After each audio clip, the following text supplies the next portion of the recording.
কালেমা পড়েন, নামাজ, রোজা, হজ এবং যাকাত দেন, ভালো পথে চলেন, আল্লাহ আপনার বেহেশতের দরজা খুলে রেখেছে। কিন্তু তারা আপনাদের আসে মিথ্যা বোঝানোর চেষ্টা করছে। ওদেরকে ইসলাম এত গোলালো না যে নামাজ কালাম পড়লেন আর শরিয়া দ্বারায় শাসিত হওয়াটাকে পছন্দ করলেন না। এই অপছন্দ করাটা আপনাকে বেঈমান পর্যন্ত বানাতে পারে। ভাইরা আমার, আল্লাহর বিধান অনুযায়ী আমি চলতে পারছি না, এটা আমার একটা ত্রুটি।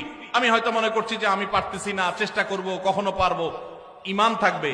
আর যদি কেউ মনে করে না ওইটা এখন চলেই না, ওইটা দিয়ে এখন চলবে না, তাহলে সেক্ষেত্রে সে বেঈমান হয়ে যাবে। এজন্য আল্লাহ বলেছেন, ওমাল্লাম ইয়াহকুম বিমা আনজালাল্লাহ ফাউলাইকা হুমুল ফাসিকুন। আবার আরেক জায়গা বলেছেন ফাউলাইকা হুমুল। এইটা যদি অবিশ্বাসের জায়গা থেকে হয় যে না আল্লাহর শরীয়ত এখন আর চলে না, ইসলামী দিন অনুযায়ী, আইন অনুযায়ী কি চলে এখন, তাহলে সে বেঈমানই হয়ে যাবে।